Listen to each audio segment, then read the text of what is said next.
What's up, everybody? It's Sid and Millie back with another episode. Um, Chatting again about the World Cup here.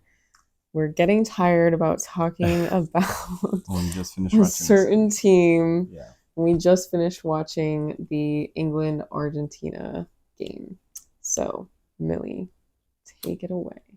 Yeah, I mean, just massively disappointing from England. The result of the match, England was obviously fighting for football as a whole, fighting against corruption, and they weren't able to do it. Obviously, we saw more of the same as far as the refereeing. We saw, Argentinian players commit 5 fouls in the first half and not even get a single yellow card. 5 fouls, if you didn't know, that would basically be a red card. Wow. Because your second, third foul, you're probably getting a yellow card. You get one freebie in between before you get your second yellow. So again, Wow.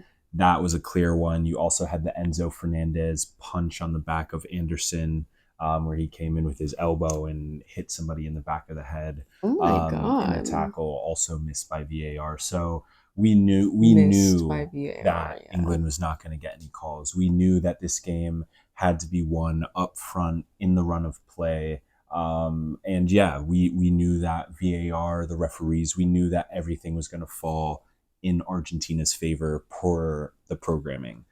We know that the script is written for Argentina. So it was really for England to kind of, rip up the script and go out and win this game in the run of play. And for large portions of the game, especially, early on, you kind of saw that. You saw England kind of proving that they are the better footballing team and that they could hang with Argentina. And then, after they scored the goal, the tactics just went out the window completely. Yeah. But even in the first half, if you look at the entire first half from start to finish, it was massively scrappy. There was so many fouls in the opening 10 minutes. I think it was like Mm-hmm. 10 fouls in 10 minutes or Wow. something ridiculous That's like that. crazy. But Argentina had a clear flow. They were going to foul to chop up the play to prevent England from building any Mm-hmm. possession.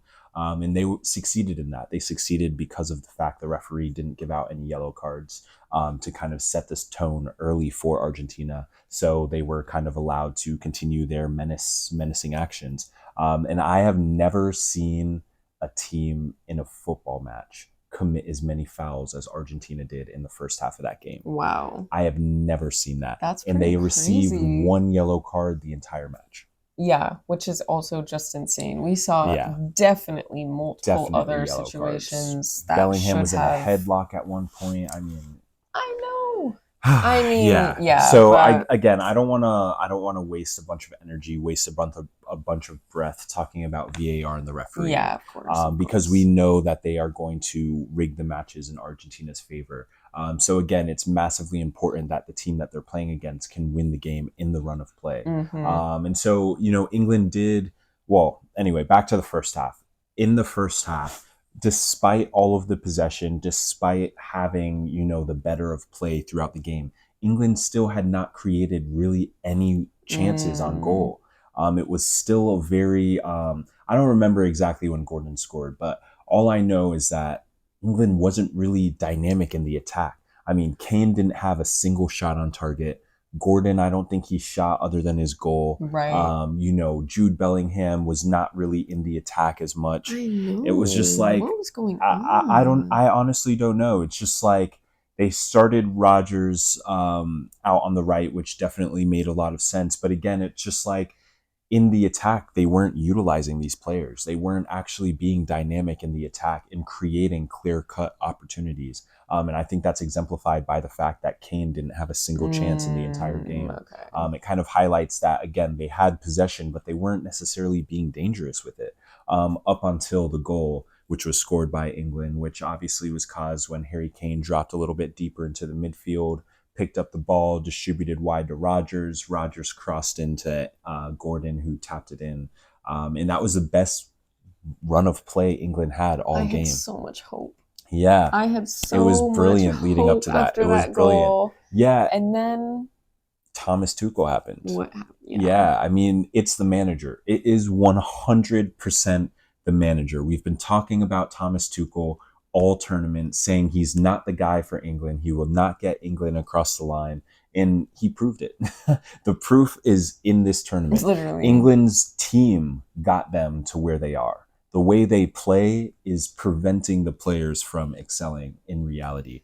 And Thomas Tuchel is just the latest, rendition of the Southgate way, which is very cowardly, responsive, weak-hearted. I don't know. I don't even have all the adjectives for it, but I'll just sum it down to cowardice. Yeah. Thomas Tuchel is a coward.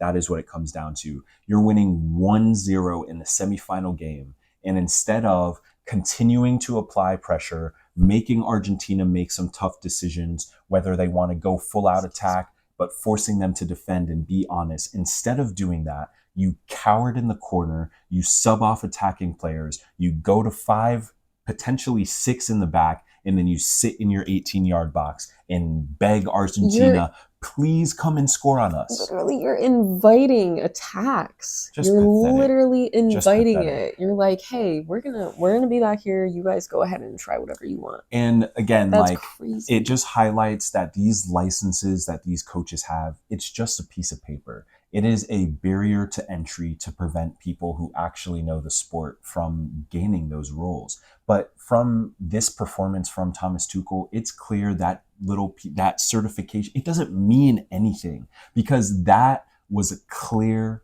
tactical issue. Clear tactical mistakes, game management, piss poor, absolute everything went out the window. I don't know what it was for Thomas Tuchel that caused that. I don't know what made him, get out the clown makeup and start painting his face, but it is 100% on him.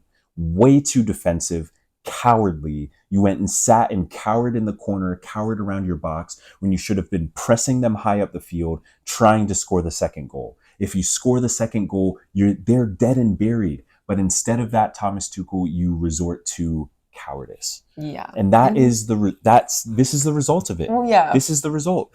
This is exactly what happens when you sit back and try and defend for 20 minutes. It never works. It never works. Any sport, any team, it never works. Last 10 minutes, okay. Last 5 minutes, okay, fine. That's when you switch to all-out defense. But with 20 minutes of football left, you're going to switch to all-out defense over a 1-0 lead? Yeah, come on. Idiocracy. Please. I mean, it is 100% down to Thomas Tuchel. He made terrible decisions. He set his team up for failure, and he let the entire country of England down. 100% it is on Thomas Tuchel. And this should not be a situation like Southgate where they give a manager a ton of time to try and figure out their mistakes and no. He got it wrong this whole tournament. England has been playing at maybe 65% capacity of what this team is capable of under this manager. And it is not good enough. I think the English fans, the English press, they've all been in this shared delusion and excitement because of how fun it is to be in a tournament. But the reality is, this is no better of a result than Southgate gave you guys at the last World Cup. It's no better. It is the exact position you guys lost in last time. So there is no clear progressive step forward under this manager of Thomas Tuchel. So don't waste the time like you did with Southgate. Fire Thomas Tuchel tomorrow, get him out of there immediately, and bring in a new manager who can get serious and do this job. Yes. This England team is capable of so much more than we watched today. They are not a team that should be sitting cowardly and trying to defend for 20 minutes. No, a proper English side would have stayed out there and played that shit Argentina team off the pitch and punished them with 2 or 3 more goals and sat them home. That's what a real English team with confidence would have done. But instead, just like their manager, they played like cowards, and that's what happened. You invite pressure, you got pressure. And you couldn't stand it. And this is the thing. Think about it, even if Argentina tied the game up, England subbed off most of their attacking people that could have potentially given them another go-ahead goal. Truly. Put It is Rashford on in the 95th minute. Yeah, the last subs were just desperation from Thomas Yeah. Tuchel. So his desperation subs don't even count. But it's just like earlier in the game, it shows the lack of tactical awareness. You should realize, okay, if I want to make a defensive substitution, I can do that. But you can also make an attacking substitution at the same time. That way, it doesn't signify to your team and the other team, oh, they're going full out defense. And that's what he did. He made the most obvious, glaring, we're going to cower in our box and try and win headers. That's the substitutions Thomas Tuchel made. And Argentina said, bet, and they licked their lips and they started attacking. Mm-hmm. It is 100% down to Thomas Tuchel. I mean, the tactics were atrocious. Absolutely atrocious. And they cost them the game. Yeah. And England was the better team for a majority of the game up until they scored, which is just maddening to say. They were the better team until they scored. And then they lost their mind through their manager and gave Argentina the game. Just handed it to them on the full platter. Yeah. Didn't say, hey, come outplay us in the run of game. Didn't say, hey, come and score on us by breaking us. No. They said, we're going to sit in and make this as easy as possible for Argentina to come back. And they did. Yeah. So England, I mean, it was a pathetic second half. Absolutely really unacceptable. Unacceptable from all of those players. I mean, what has Kane done this tournament? I know they're going to point. I know how the English press works. They're going to find a way to pin this on Jude Bellingham because his skin complexion is just like mine. But the reality is Kane was a no factor this entire tournament. Gordon, don't get me started. Anderson, Rice, I mean, these guys were subpar this tournament, and the English press won't say anything about it. They're going to attack Jude Bellingham. They're going to attack Spence, who was fantastic, by the way. They're going to attack those two guys and bury them as if they're the ones to blame, despite the fact it is their core players of pretty white guys that led them down this drain. Yeah. That's the reality. You can't blame this on Jude Bellingham. He was by far England's best player at this tournament by a country mile. Jude Bellingham should be knighted for his performance at this tournament. Honestly. He's the only English player who showed up to play. And I can say that excluding my two guys, Rashford and Mainu. Mainu, who was literally not even given an opportunity to prove himself or show what he's capable of. Absolutely disastrous tactics from Thomas Tuchel once again. And then Rashford, a massively underutilized player at this World Cup, showed that he can score in the one game he actually got minutes and then was banished for whatever reason. I know. It just shows, again, Thomas Tuchel was not serious about scoring goals. He didn't see goal scoring as an important part of England's team. No. And again, Jude Bellingham is a center midfielder. Having the expectation that a center midfielder is going to show up every single game and score is massively unrealistic. Thank you. That's not his job. It's not his job. And you got Kane dropping back to be the playmaker. Okay, it worked out in the sense of the goal. It worked out that play because it was a phenomenal ball by Kane. I'll give him credit for that. But majority of the time, when he's dropping into the midfield, he is out of position. He needs to be the high guy that the midfielders can pass into and play off of. But he is so deep in the midfield that by the time he connects his pass, there's no attack to be had. Right. Because our most attacking player is with our midfielders. So if you look at the way the build-up, even the way England are building up in their attack, it's a flawed system. It's taking their most dangerous attacker away from the goal to be a playmaker. When they could have had a playmaker on the field in Kobbie Mainoo. Yeah. So Kane wouldn't have had to drop as far back. So again, it just comes down to Thomas Tuchel. That's what it comes down to. Poor decisions. Poor game management, poor man management, poor substitutions, poor just looking at the game and analyzing the game. I mean, in match, there is no way after that goal scored, he thought to himself, you know what we need? Defenders. We need to just defend the rest of this game. I mean, did he slip and hit his head before the match? I mean, no way. Is that your tactic? You've managed in the Premier League. You've managed a Champions League final. I mean, is that how you would go about those sorts of matches? I hope not. It is disgusting. Yeah. When we're watching Manchester United, the expectation is always that they're going to score, they're going to be winning the game, but they're always still trying to hurt their opponent and score more goals. Second goal, third goal, then you bury them. But this one goal in high bullshit, That's crazy. Cowardly, like you cowardly. said. Yeah, cowardly. So Cowardly. yeah, I mean, England let the football world down. They let us all down, honestly, and they let their country down because now no day off work because of you I guys. know. And I mean, England probably going to get smacked in that game against France. That's going to be ugly because they're not ready for a team like that. But again, I don't know because the French guys also looked super elementary the other day. So Well, I guess it may be a good good pairing little, there. two clowns fighting each other. That meme. That's what it will be. Just massively, massively Man. disappointing. England definitely probably saw themselves in the final. It would have been their first final in the World Cup in 60 years.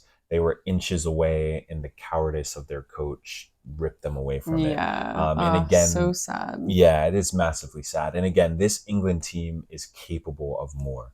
They could have played better football. They could have walked Argentina off the pitch, and they could have ended the game 2-3-0. Yeah. But the difference is in big games, the types of tactical decisions the manager makes. Do you hide behind your 1 goal lead and invite pressure and let the other team attack you from the top of your 18-yard box for 20 minutes? If you're an idiot, yes, that's what you do. If you're a proper footballing manager, you would have been forcing your team to continue pressing, continue trying to score that second goal, continue trying to punish them on the counterattack as they're attacking. That would have been the way to manage the game. Some defensive substitutions, maybe, but bringing on players like Dan Burn, who aren't going to have a presence in the game other than heading the ball, it's just That silly. was the super tall guy. Yeah, Okay. just silly. Again, he's brought on solely to head the ball. Not It's a just game like, changer. brother, you need to be pressuring the service of the ball coming into the box, not just worrying about the ball in the box. And guess what? Even with all those defensive substitutions, they still scored a header to win the game off a cross. I So know. it didn't even make sense bringing on all those guys because if you don't mark your damn man in the box, you're still not going to stop the goal. So it's just an idiotic substitution on all fronts. What they needed to do, bring on midfielders, bring on another attacking ISK player to put pressure on the servers of Argentina. That way they Yeah. couldn't get free service into the box. I mean, so obvious, Thomas. Not to mention the shot from distance off of corner kick. The corner kick was earned off of a shot from distance. Ding, ding, ding, ding, ding, ding, ding. Maybe we need to try and mark the shot from distance. But no, not Thomas Tuchel's England. Let's leave the guy who just shot from distance to earn this corner kick alone at the top of the box. Again, Argentina had 3 to 4 guys at the top of the box when Enzo Fernandez shot that shot, which means there were 3 to 4 English players that were standing in the box that were not marking a man, were marking space. And guess what they could have been doing? Standing at the top of the box to prevent a shot from distance. It is elementary school football. Wow. It is so disgusting. I mean, the fact that I just, there's just no excuse for what Thomas Tuchel did today. Just no excuse. And again, like the England FA, they've got to make their decision. But if they continue with this manager, expect more of the same. You guys will always be the bridesmaid, never the bride. That's the reality. And this is just another example of that. And again, this is no clear progress from Southgate. From Southgate to Tuchel, we're seeing the same star-studded English national team underperform and play like trash in major tournaments. It shouldn't be happening, but it's happening because they're mismanaged. Yeah. So those were my thoughts on Thomas Tuchel blowing England's lead in the semifinal of the World Cup with terrible tactics, causing the cheating Argentines to go ahead and make it to their second World Cup final in a row. We know VAR and FIFA are on their side, so yeah, just makes for a very disappointing and boring final. But Yeah. anyway, yeah, Spain, see what you can do. Yeah. we'll see. I mean, Spain, if anybody can do it, Spain should be able to. Yeah, truly. But yeah, so those are our thoughts on the England Argentina game. Obviously, Argentina is unfortunately progressing. To England the let down the final. football world today, but that's neither here nor there. Kobe Mainu, get home, rest up, get ready. Big season, big role for you to play at Manchester United. You already know of your importance, you know of your ability. Don't let this terrible manager get into your head or think that you're anything less than you are. You're a fantastic midfielder, and we know that, and we know you're going to do big things with Man United next season. Same to Rashford. Can't wait to have you back at the club, man. And let's get this money, Man United, back on Saturday. So yeah, I can't wait to switch gears and talk about something we I actually know. talk about a team that we're actually backing. And anyway, Yeah. yeah, but yeah, Anyway. World Cup. That's Yes. it. Yeah. So if you made it this far, Thanks for watching. we'll see you next time. Peace. Bye.